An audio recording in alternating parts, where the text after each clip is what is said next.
Hello everyone. आज फिर हम पॉलिटी के कुछ क्वेश्चंस हैं उनको डिस्कस करेंगे। किसी भी एग्ज़ाम के लिए आपके क्वेश्चन इंपॉर्टेंट हैं। ठीक, फर्स्ट क्वेश्चन है हमारा, whose approval needed for imposing president rule. ठीक है, काफ़ी इंपॉर्टेंट क्वेश्चन है ये एग्ज़ाम के लिए। क्वेश्चन में बच्चे आपसे पूछ रहे हैं कि अगर आपको किसी भी क्षेत्र में राष्ट्रपति शासन लगाना है तो राष्ट्रपति शासन के लिए किसकी सहमति, किसके अप्रूवल की आवश्यकता है। ठीक है, सबसे पहला आपको पता ही होगा, अगर हम प्रेसिडेंट रूल की बात करें तो ये भी हमारा प्रेसिडेंट की आप जो इमरजेंसी पावर है, हमने शायद लास्ट क्वेश्चन में भी डिस्कस किया था, 3 टाइप ऑफ पावर है, आप उसमें देख सकते हो इसको। और जो प्रेसिडेंट रूल है आपका, ये इंडियन कॉन्स्टिट्यूशन में आएगा आर्टिकल 365। ठीक है, वैसे तो आपका जो आर्टिकल 365 है और इसके अकॉर्डिंग एक और है आपका आर्टिकल 356, दोनों ही जो प्रेसिडेंट रूल है इससे लिंक हो सकते हैं। तो यहाँ पर अगर किसी भी क्षेत्र में राष्ट्रपति शासन लगाना है तो किसकी सहमति आवश्यक होगी, तो इसमें संसद के दोनों सदनों की सहमति आवश्यक है। ठीक है, फर्स्ट ऑप्शन था आपका council of minister, Lok Sabha, Rajya Sabha या फिर both the houses of parliament. ठीक है, अगर आपने पढ़ा होगा बच्चे, आपको पता होगा कि अगर हमें प्रेसिडेंट रूल किसी भी रीजन में लगाना है, किसी भी क्षेत्र में लगाना है, तो the president rule must be approved by, ठीक है, must be approved by both the houses of parliament with in 2 months. 2 महीने में लगभग इसको पास कराना होता है किसी भी क्षेत्र में राष्ट्रपति शासन के लिए। सेकेंड क्वेश्चन है हमारा, who is constitutional head of the state. ठीक है, सेंटर की तरह ही सेम स्टेट के फंक्शन चलते हैं। एक तो होगा आपका नॉमिनल हेड, नॉमिनल हेड नाम मात्र का प्रमुख कौन है। दूसरा होगा आपका कि भाई स्टेट की या फिर संघ की जो रियल हेड है या रियल एग्जीक्यूटिव है वो कौन है। क्वेश्चन में पूछ रही है आपका कि संवैधानिक प्रमुख कौन है राज्य का, तो भाई संवैधानिक प्रमुख तो राज्यपाल ही है। लेकिन अगर क्वेश्चन होता कि राज्य की वास्तविक कार्य प्रणाली का प्रधान कौन है या रियल हेड कौन है, तो फिर आएगा आपका सीएम। ये एसएससी वगैरह का पास्ट ईयर है, आपने अगर देखा हो। थर्ड क्वेश्चन है हमारा, what is the meaning of adjournment signed है। रिसेंट सीडीएस वगैरह एग्जाम के लिए काफ़ी इंपॉर्टेंट क्वेश्चन है ये बच्चे। एक टर्म होती है आपकी, जब आप पार्लियामेंट्री फंक्शन पढ़ोगे तो एक टर्म होती है आपकी एडजर्नमेंट। जो एडजर्नमेंट है, केवल एक एडजर्नमेंट अकेली एक टर्म है जिसको हम बोल देते हैं स्थगन। ठीक है, जो हमारी दूसरी टर्म है इसको कहा जाता है एडजर्नमेंट साइंड है। ठीक है, थोड़ा इसको समझने की कोशिश करना। यहाँ पर क्या है कि जब हाउस का, ये दोनों ही हाउस के रिगार्डिंग है टर्म, लोकसभा में भी सेम यही होगा और राज्यसभा में भी सेम यही होगा। ठीक है, जब हाउस का प्रिसाइडिंग ऑफिसर, प्रिसाइडिंग ऑफिसर कहें या फिर हम कहें सदन का पीठासीन अधिकारी। ठीक है, जब हाउस का प्रिसाइडिंग ऑफिसर या फिर सदन का पीठासीन अधिकारी अपने सदन को यह बताकर स्थगित कर दे कि नेक्स्ट जो उनकी सेशन है या फिर जो बैठक है वो कब होगी, तो उसको कहा जाता है एडजर्नमेंट। दूसरी टर्म है आपकी एडजर्नमेंट साइंड है, जब सदन का पीठासीन अधिकारी या फिर उसका प्रिसाइडिंग ऑफिसर सदन को यह बताए बिना स्थगित कर दे कि अब उन्हें कब बुलाया जाएगा, नेक्स्ट सेशन कब होगा, अगली बैठक कब होगी, तो उसको कहा जाता है अनिश्चित काल का स्थगन। ठीक है, इसमें आपका जो आंसर है वो ए होगा, terminating a sitting of the state legislature for an indefinite period, अनिश्चित काल का स्थगन है। ठीक है, और जो आपके ये ऑप्शन है सम आवर्स हो गया और सम डेज हो गया, सम मंथ्स हो गया, ये सब जो आपका केवल स्थगन एडजर्नमेंट है उसके लिए आंसर टेक होंगे। नेक्स्ट है बच्चे, who is responsible for the administration of union territories. काफ़ी बेसिक क्वेश्चन है कि जो आपके केंद्र प्रशासित प्रदेश हैं इनके प्रशासन की जिम्मेदारी किसके पास है या कौन जिम्मेदार हो सकता है इनके लिए। तो हमारी जो यूनियन टेरिटरीज़ है, यूनियन टेरिटरीज़ का जो डायरेक्ट हेड है वो प्रेसिडेंट खुद होता है और प्रेसिडेंट के बिहाफ पर पूरा प्रशासन एडमिनिस्ट्रेशन संभालती है सेंट्रल गवर्नमेंट और वही इसके लिए रिस्पॉन्सिबल है। ठीक, नेक्स्ट है आपका, the deputy chairman submit his resignation to, कि जो आपका डेप्यूटी चेयरमैन है यानी कि उप सभापति है वह अपना त्यागपत्र किसे देता है, तो यहाँ पर जो उपसभापति टर्म है, या तो ये क्वेश्चन हो सकता है राज्यसभा के रिगार्डिंग, क्योंकि राज्यसभा में चेयरमैन होता है और यहाँ पर डेप्यूटी चेयरमैन होता है। अगर ये स्टेट लेजिस्लेटिव काउंसिल के रिगार्डिंग पूछ रखा है तो वहाँ पर भी या तो चेयरमैन होगा या फिर डेप्यूटी चेयरमैन होगा। तो यहाँ पर जो ऑप्शन है chief minister, chairman, speaker, governor, यहाँ पर ऑप्शन देख के क्लियर हो रहा है कि ये लेजिस्लेटिव काउंसिल के रिगार्डिंग क्वेश्चन है। और यहाँ पर आपको पता होना चाहिए कि जो लेजिस्लेटिव काउंसिल है यहाँ पर रेजिग्नेशन ये दोनों ईच अदर देते हैं एक दूसरे को, ठीक है। तो यहाँ पर इसका आंसर होगा चेयरमैन। नेक्स्ट क्वेश्चन है, काफ़ी इंपॉर्टेंट क्वेश्चन है, इंटरेस्टिंग क्वेश्चन है। Who has the final power to decide whether a bill is money bill और नो, ठीक है।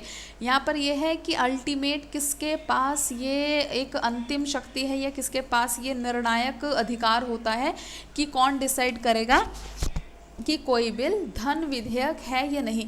तो बच्चे ये एक स्पेशल पावर है और इंडियन कॉन्स्टिट्यूशन में केवल ये अधिकार लोकसभा स्पीकर का है।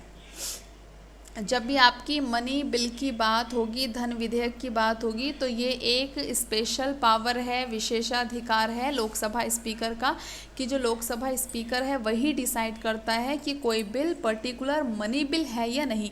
और आपको पता होना चाहिए कि in this case his decision is final and, मतलब लास्ट एंड फाइनल डिसीजन होता है जिसको खुद भारत का राष्ट्रपति भी चैलेंज नहीं कर सकता, ठीक है। ये जो आपका स्पीकर है ये इसकी कॉन्स्टिट्यूशन में एक स्पेशल पावर है। नेक्स्ट क्वेश्चन है हमारा, how many high courts are there in India at present. वर्तमान हमारे देश में कितने हाई कोर्ट हैं। तो एक बेसिक क्वेश्चन है लेकिन इसको थोड़ा सा कुछ इसमें अभी भी कंफ्यूज हो सकते हैं, इसलिए इसको क्वेश्चन को हमने यहाँ पर डाल दिया, डिस्कस कर लेंगे ताकि आपको एक बार फिर से रिवाइज हो जाए। एट प्रेजेंट हमारे देश में 25 हाई कोर्ट हैं, पहले 24 थे, और ये जो 25वें नंबर का हाई कोर्ट है ये आपको पता होना चाहिए, जो तेलंगाना हाई कोर्ट है ये 2019 से ये बना है, ठीक है, हैदराबाद में। इसके बाद बच्चे नेक्स्ट क्वेश्चन है हमारा, who established a river board on the request of state government, ठीक है। क्वेश्चन 8 क्वेश्चन जो है ज्योग्राफी से भी आप इसको लिंक कर सकते हैं, लेकिन हमने इसको यहाँ पर पॉलिटी में लिया। क्वेश्चन में पूछ रहा है ये हमारे से कि जो राज्य स्तर पर जो आपका रिवर बोर्ड है इसको कौन इस्टेब्लिश कर सकता है, कौन बना सकता है, ठीक है। Who establish a river board on the request of state government, कि जो राज्य स्तर पर जो रिवर बोर्ड है ये बनाने का अधिकार किसका है अगर इसकी सिफारिश राज्य सरकार द्वारा, स्टेट गवर्नमेंट द्वारा की जाती है। तो यहाँ पर जो इसको बनाने का अधिकार है इसके लिए ऑप्शन है हमारे पास लोकसभा, प्रेसिडेंट, प्राइम मिनिस्टर। इसका डायरेक्ट आंसर है बच्चे सेंट्रल गवर्नमेंट। केंद्र सरकार इस तरह के राज्य स्तर पर रिवर बोर्ड या फिर नदी जो बांध हैं इनसे संबंधित जो एक तरीके से डिसीज़न है वो लेती हैं और राज्य सरकार की सिफारिश पर। हालांकि इसमें एक इम्पॉर्टेंट फैक्ट है जो आपको पता होना चाहिए, ये आपका जो राइट आएगा या जो ये क्वेश्चन है ये आपका अगर आपने पढ़ा हो the inter state water dispute act of parliament, इसके अकॉर्डिंग आएगा, ठीक है। जो आपका inter state water dispute act of parliament है ये इसके अंतर्गत राज्य सरकार के द्वारा केंद्र सरकार की सिफारिश पर सेंट्रल गवर्नमेंट को ये एक्ट अधिकार देता है कि इस तरह के नदी से संबंधित कोई भी वाद विवाद होंगे तो यहाँ पर ये अपना कोई भी डिसीज़न जारी कर सकते हैं। हालांकि इस डिसीज़न को राज्य स्तर पर जब लागू किया जाता है तो इनकी कमेटी बनाई जाती है जिसमें इनकी एडवाइस जो है वो ली जाती है, किसकी, स्टेट गवर्नमेंट की। नेक्स्ट क्वेश्चन है हमारा, which part of Indian constitution deal with the panchayat. Basic question है, आपको पता ही होगा। इसमें डायरेक्ट जो है आपका जो पार्ट 9 है शेड्यूल में वही आएगा इसका आंसर। और जो पार्ट 9 है इन्होंने ऑप्शन में थोड़े इंटरेस्टिंग दे रखे थे, इसलिए हमने इस क्वेश्चन को रखा कि पार्ट 9 है या 9A है या 9B है, तो इसमें आपका डायरेक्ट पार्ट 9 ही राइट आंसर होगा, ठीक। नेक्स्ट क्वेश्चन है बच्चे, ये भी काफ़ी इंपॉर्टेंट है। Which of the following is are cases in which the Speaker of State Legislative Assembly vacates his office earlier? यहाँ पर पूछ रहा है कि जो स्टेट लेवल में आपकी राज्य की जो विधान सभा है, स्टेट लेजिस्लेटिव असेंबली है, विधान सभा है, अगर विधान सभा के स्पीकर की बात करें यानी कि उसके चेयरमैन अध्यक्ष की बात करें, तो अध्यक्ष किस कंडीशन पर अपना जो ऑफिस है, जो अपना एक तरीके से कार्यालय है, उसको पहले छोड़ सकता है? तो फर्स्ट ऑप्शन है इसमें, if the cease to be a member of the assembly, अगर वह राज्य विधानसभा का सदस्य ना रहे तो बिल्कुल जो राज्य विधानसभा है, विधानसभा के किसी सदस्य को जो क्वालिफिकेशन फुलफिल करे, जो योग्यता रखे, विधानसभा के ही किसी सदस्य को, जो लेजिस्लेटिव असेंबली है, इसी के किसी सदस्य को स्पीकर चुना जाता है। स्पीकर होने वाला व्यक्ति सदन का जो मेंबर है वो होता है, और अगर वो मेंबर नहीं रहेगा तो फिर उसको पद से हटा दिया जाएगा स्पीकर के। ठीक है, तो ये कंडीशन सही है। Next, if he resign by writing to the deputy speaker, बिल्कुल अगर वह समय से पूर्व अपना त्याग पत्र दे दे। Next, if he is removed by a resolution passed by the majority of all the then members of the assembly, यदि उस समय सदन के सभी सदस्यों द्वारा मिलकर प्रस्ताव लाकर उसे सदन के पद से हटा दिया जाए, तो बिल्कुल बच्चे इसमें तीनों जो कंडीशन हैं वो होंगी, तीनों ही कंडीशन सही है। स्पीकर को समय से पहले हटाने के लिए कि he cease to be a member of the assembly, अगर वह सभा का अध्यक्ष ना, सदस्य जो है वो ना रहे, मेंबर ही ना रहे, वह खुद अपना त्याग पत्र दे दे, या फिर उसके लिए रिमूवल की पूरी प्रक्रिया से उसको पद से हटा दिया जाए।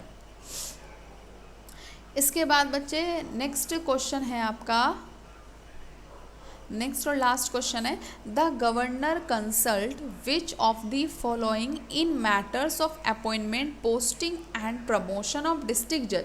इंपॉर्टेंट क्वेश्चन है, इसको आप खुद डिस्कस करोगे और इसका आंसर जो है वो मुझे कमेंट करोगे। इसके अलावा किसी भी क्वेश्चन में आपको कोई डाउट होगा तो आप उसके लिए भी मुझे कमेंट कर सकते हो। 11th क्वेश्चन है बच्चे, the governor consult which of the following in matters of appointment, posting and promotion of district जज। जब राज्य का राज्यपाल डिस्ट्रिक्ट जज की पोस्टिंग करता है, अपॉइंटमेंट करता है, उनका प्रमोशन करेगा या फिर ट्रांसफ़र भी करेगा, तो 4 ऑप्शन है, निम्न में से किसकी सलाह पर करेगा? Supreme court, president, high court और ट्रिब्यूनल्स। इंपॉर्टेंट क्वेश्चन है।